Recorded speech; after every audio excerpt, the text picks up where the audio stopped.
नमस्कार, पिंकी मराठी सुगरण या मराठी चॅनलमध्ये तुम्हा सर्वांचे मनापासून स्वागत आहे। आज आपण पाहणार आहोत थंडीच्या दिवसामध्ये घट्ट मलाईदार दही कसे लावायचे। चला तर मग रेसिपी पाहूया। अर्धा लिटर म्हशीचे घरगुती फुलक्रीम दूध घेतलेले आहे। तुम्हाला जेवढे दही बनवायचे आहे तेवढे दूध तुम्ही घेऊ शकता। एका पातेल्यामध्ये दूध आपण गाळणीने गाळून घेऊया।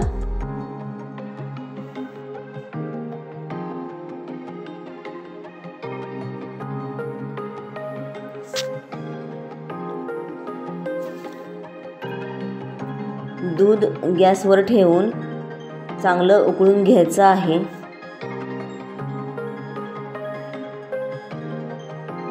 सुरुवातीला गॅस मोठा करायचा आहे।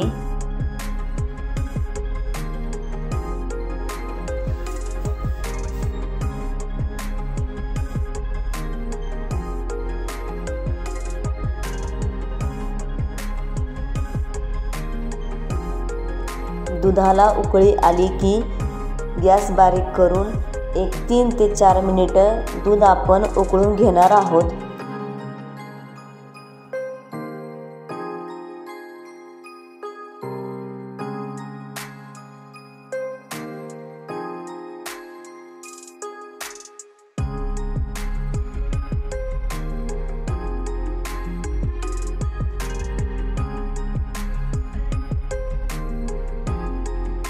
दूध आपलं उकळून झालेलं आहे। गॅस बंद करून घेऊया।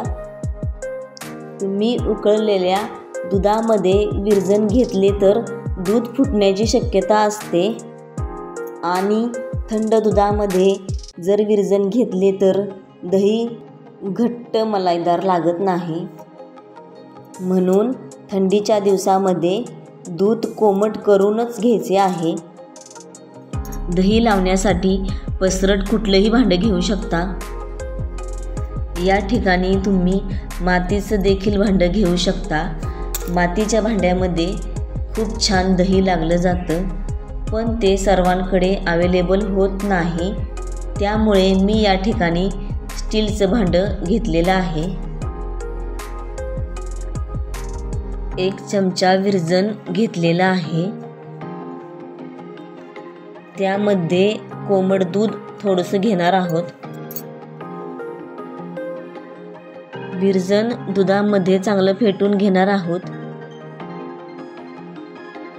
आणि सर्वात महत्त्वाचं म्हणजे विरजण जास्त आंबट घ्यायचं नाही, नाहीतर लागणारं दहीसुद्धा आंबटच लागलं जातं।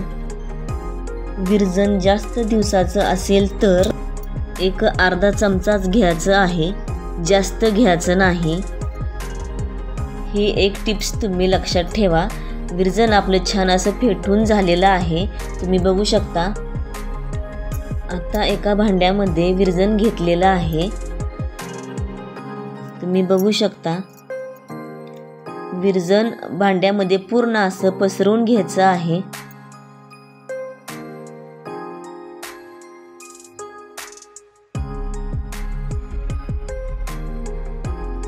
विरजण पसरून झालेलं आहे।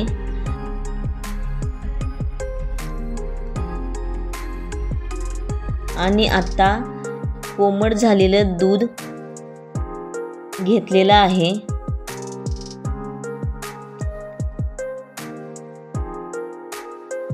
तुम्हाला जेवढे दही लावायचे आहे तेवढे दूध तुम्ही घ्यायचे आहे। या थंडीच्या दिवसांमध्ये 9 ते 10 तास असं झाकण लावून ठेवायचं आहे। शक्यतो रात्रभर जर असंच ठेवले तर अतिउत्तम। 9 ते 10 तासानंतर आपण बघूया।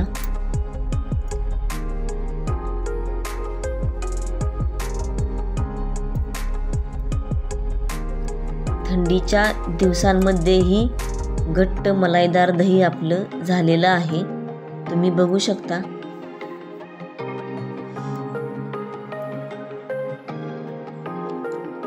दही आपलं छान सेट झालेलं आहे। तुम्ही बघू शकता.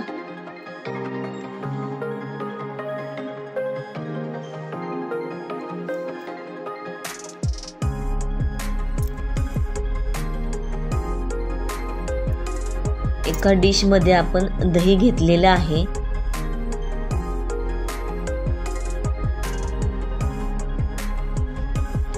चाकूने आपण काप करून घेऊया.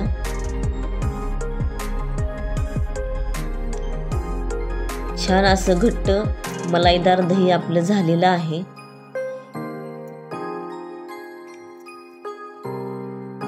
बघू शकता तुम्ही.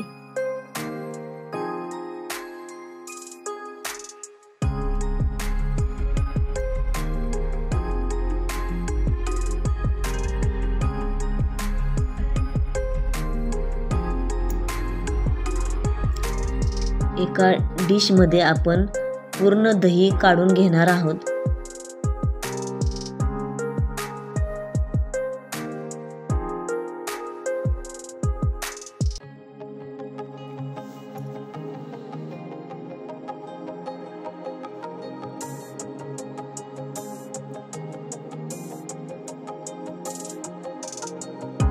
थंडीच्या दिवसातही घट्ट मलाईदार दही आपलं झालेलं आहे. तुम्ही बघू शकता. आजची रेसिपी कशी वाटली नक्की करून बघा. कमेंट बॉक्समध्ये कमेंट करून सांगा. व्हिडिओ आवडले असल्यास लाईक, शेअर, सबस्क्राईब करायला विसरू नका. व्हिडिओ शेवटपर्यंत बघितल्याबद्दल धन्यवाद.